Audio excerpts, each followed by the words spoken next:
परमेश्वर का आत्मा मुझ पर है, क्योंकि उन्होंने मुझे दीनों को शुभ संदेश सुनाने के लिए चुना है।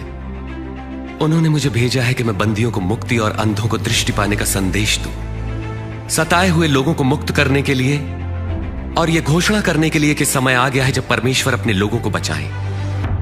वे ठीक कहते हैं। एक बार दो व्यक्ति प्रार्थना करने मंदिर गए। एक धार्मिक गुरु और दूसरा चुंगी लेने वाला था। धार्मिक गुरु अलग खड़ा होकर यूं प्रार्थना करने लगा, परमेश्वर, मैं आपका धन्यवाद करता हूं कि मैं दूसरों की तरह लालची, बेईमान और व्यभिचारी नहीं।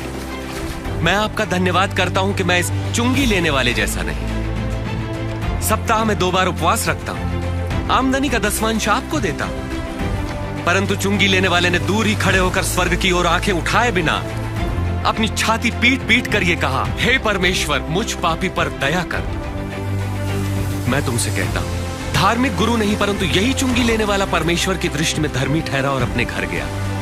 जो अपने आप को बड़ा मानेगा वो छोटा किया जाएगा, परंतु जो अपने आप को छोटा मानेगा वो बड़ा किया जाएगा। मेरे पास आओ और मेरे वचन सुनो, मेरी मानो और तुम जीवन पाओगे। प्रभु को खोजो जब तक वो मिल सके, उन्हें पुकारो जबकि वो पास है। दुष्ट अपनी दुष्टता और अधर्मी अपने बुरे विचार छोड़कर परमेश्वर के पास आए और वे उन पर दया करेंगे और उन्हें पूर्ण क्षमादान देंगे। तुम आनंदित रहोगे और तुम्हें शांति मिलेगी। हाय तुम पर जो अब हंसते हो, तुम रोगे और विलाप करोगे।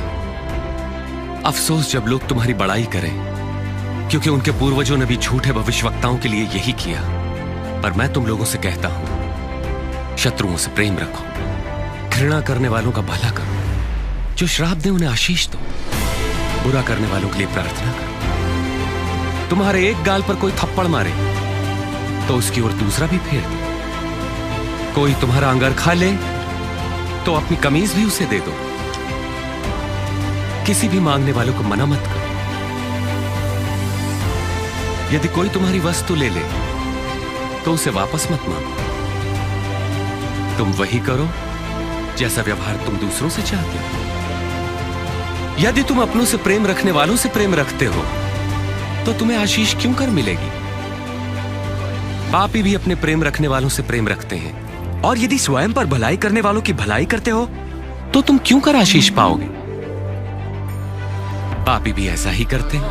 आरोप मत लगाओ तो तुम पर भी नहीं लगेगा, दोष मत लगाओ तो तुम पर भी दोष नहीं लगेगा। क्षमा करो तो तुम्हें भी क्षमा मिलेगी, दो तो तुम्हें भी दिया जाएगा। जिस नाप से नापोगे उसी से तुम्हारे लिए भी नापा जाएगा। अंधा अंधे को मार्ग नहीं दिखा सकता, ऐसा करने पर दोनों ही गड्ढे में गिरेंगे। अपने भाई की आंख के तिनके को क्यों देखते हो जबकि अपनी ही आंख का लट्ठा नहीं देख पाते? मार्ग के किनारे गिरे बीज उन्हें दर्शाते हैं जो वचन सुनते हैं, पर शैतान आकर उनके मन में से वचन चुरा लेता है ताकि वे विश्वास करके कहीं मुक्ति न पाले। पथरीली भूमि पर गिरे बीज उन्हें दर्शाते हैं जो वचन सुनकर आनंद से ग्रहण करते हैं, पर जड़ नहीं पकड़ पाते। वो कुछ देर तक विश्वास करते हैं और परीक्षा की घड़ी आने पर टिक नहीं पाते। झाड़ियों में गिरे बीज उन्हें दर्शाते हैं जो वचन सुनते हैं, परंतु जीवन की चिंताओं, धन, मोह व भोग विलास में फंसने से उनके फल कभी नहीं पकते। वे बीज जो अच्छी भूमि पर गिरे उन लोगों के प्रतीक हैं जो वचन सुनकर उसे भले और आज्ञाकारी मन से ग्रहण करते हैं और फलवंत होने तक उन्हें संभाले रखते हैं। मांगो तो तुम्हें दिया जाएगा, ढूंढो तो तुम पाओगे, खटखटाओ तो तुम्हारे लिए द्वार खोला जाएगा। क्योंकि जो मांगता है उसे दिया जाता है, और जो ढूंढता है वो पाता है, और जो खटखटाता है उसके लिए द्वार खोला जाता है। तुम में से ऐसा कौन पिता होगा जो अपने पुत्र को रोटी मांगने पर पत्थर देगा या पानी मांगने पर उसे जहर देगा? जब तुम बुरे होकर अपने बच्चों को अच्छी वस्तुएं देना जानते हो तो तुम्हारा परम पिता परमेश्वर अपने मांगने वालों को पवित्र आत्मा क्यों न देगा? अपने प्राणों की चिंता न करो कि हम क्या खाएंगे, और ना ही अपने शरीर की कि क्या पहनेंगे, क्योंकि प्राण भोजन से बढ़कर है और शरीर वस्त्र से बढ़कर। पक्षियों पर ध्यान दो, वे न बोते हैं, न काटते हैं, और ना ही उनके कोई भंडार है, फिर भी परमेश्वर उन्हें खिलाता है। और तुम तो पक्षियों की तुलना में कहीं बढ़कर हो। तुम में से कौन चिंता करके अपनी आयु बढ़ा सकता है? जब तुम ये छोटा सा काम नहीं कर सकते तो बाकी चिंता क्यों करते हो? इन फूलों को देखो, ये कैसे बढ़ते हैं। वे किसी तरह का परिश्रम नहीं करते। राजा सुलेमान इनमें से एक के समान भी सुंदर वस्त्र न पहन सका। यदि परमेश्वर मैदान की घास को सजाते जो आज है और कल आग में झोंकी जाएगी, तो निश्चय ही वह तुम्हें भी वस्त्र पहनाएंगे। यदि तुम्हारा विश्वास राई के दाने के बराबर भी होता तो तुम इस पेड़ से कहते कि जड़ से उखड़कर समंदर में जा लग, तो ये तुम्हारी बात मान लेता। ऐ मेरे लोगों, भयभीत ना हो। परम पिता की यह इच्छा है कि तुम्हें राज्य दे। अपना सब कुछ बेचकर पैसा गरीबों को दान कर दो और ऐसे बटुए बनाओ जो फटते नहीं। स्वर्ग में धन इकट्ठा करो जहां वो घटता नहीं, क्योंकि कोई चोर वहां नहीं पहुंच सकता, न ही कीड़ा उसे नष्ट कर सकता है। जहां तुम्हारा धन होगा वहीं तुम्हारा मन भी लगेगा। तुम आज्ञाएं तो जानते हो, व्यभिचार न करना, हत्या न करना, किसी पर झूठे आरोप न लगाना, अपने माता पिता का आदर करना। तुम्हारे लिए भी एक काम करना आवश्यक है। अपना सब कुछ बेचकर धन गरीबों को बांट दो, तुम्हें स्वर्ग में धन मिलेगा। फिर मेरे पीछे हो लो। धनवान का परमेश्वर के राज्य में प्रवेश कितना कठिन है। धनवान के लिए परमेश्वर के राज्य में प्रवेश मुश्किल है, जबकि ऊंट का सुई के नाके से निकलना सहज है। जो मनुष्य के लिए असंभव है वो परमेश्वर के लिए संभव है। परमेश्वर का राज्य प्रकट रूप से नहीं आता। कोई ये नहीं कह सकता कि देखो ये यहां है या वहां है, क्योंकि परमेश्वर का राज्य तुम में है। वो समय आएगा जब तुम परमेश्वर के पुत्र के आगमन का दिन देखना चाहोगे, पर देख ना पाओगे। जैसे बिजली आकाश की एक ओर से दूसरी ओर तक प्रज्वलित होती है, वैसे ही परमेश्वर का पुत्र भी प्रकट होगा।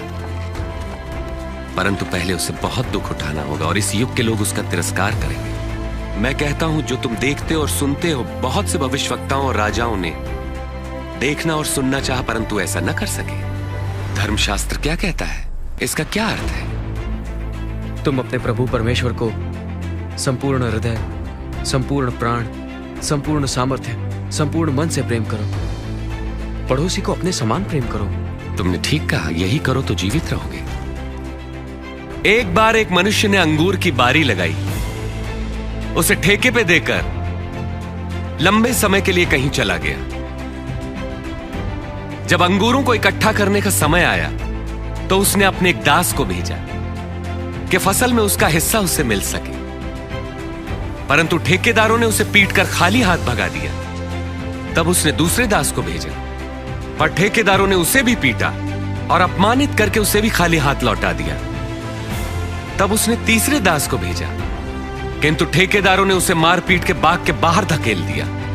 तब अंगूर बारी के मालिक ने अपने मन में सोचा, अब मैं क्या करूं? अब मैं अपने प्रिय पुत्र को भेजूंगा, अवश्य ही वे उसका आदर करेंगे। परंतु ठेकेदारों ने उसे आते देखकर आपस में कहा, यह तो मालिक का पुत्र है, उसे मार डालें तो यह जायदाद हमारी हो जाएगी। उन्होंने उसे बारी के बाहर निकाला और मार डाला। अब देखो मालिक उन ठेकेदारों के साथ क्या करेगा। वो आकर उनको मारेगा और अंगूर की बारी दूसरे को दे देगा। तो इस वचन का क्या अभिप्राय है? जिस पत्थर को राजमिस्त्रियों ने निकम्मा जान नकार दिया, वही पत्थर सबसे श्रेष्ठ सिद्ध हुआ। जो कोई इस पत्थर पर गिरेगा वो चकनाचूर हो जाएगा, और यदि यह पत्थर किसी पर भी गिरेगा तो उसे पीस कर रख देगा। मेरे लिए अवश्य है कि मैं दुख उठाऊं, तिरस्कृत किया जाऊं और जान से मार डाला जाऊं, परंतु तीसरे दिन मृतकों में से जी उठूं।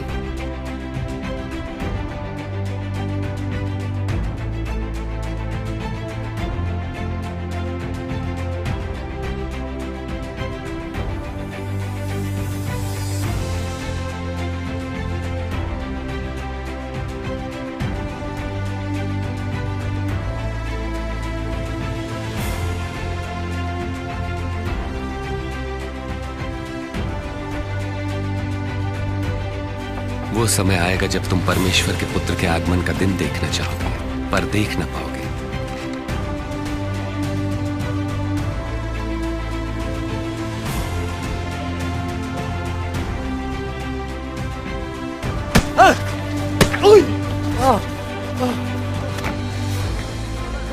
तुझे किसने मारा? भविष्यवाणी कर, अब तुझे कौन मारेगा? बस करो, ये सब बंद करो। इसे सभा के सामने ले आओ।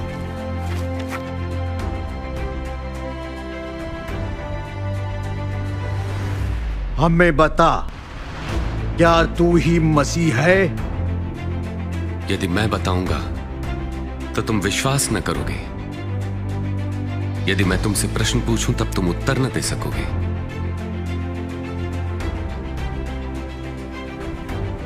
लेकिन अब से मैं निश्चय ही सर्वशक्तिमान परमेश्वर के दाहिनी ओर बैठूंगा। तो क्या तू परमेश्वर पुत्र है? हां, मैं हूं।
जब तुम बुरे होकर अपने बच्चों को अच्छी वस्तुएं देना जानते हो, तो तुम्हारा परम पिता परमेश्वर अपने मांगने वालों को पवित्र आत्मा क्यों न देगा? मेरे पास आओ और मेरे वचन सुनो, मेरी मानो और तुम जीवन पाओगे। प्रभु को खोजो जब तक वो मिल सके, उन्हें पुकारो जबकि वो पास है। दुष्ट अपनी दुष्टता और अधर्मी अपने बुरे विचार छोड़कर परमेश्वर के पास आए और वे उन पर दया करेंगे और उन्हें पूर्ण क्षमादान देंगे। तुम आनंदित रहोगे और तुम्हें शांति मिलेगी। वो समय आएगा जब तुम परमेश्वर के पुत्र के आगमन का दिन देखना चाहोगे, पर देख ना पाओगे। धन्य है वे लोग जो मुझ पर संदेह नहीं करते।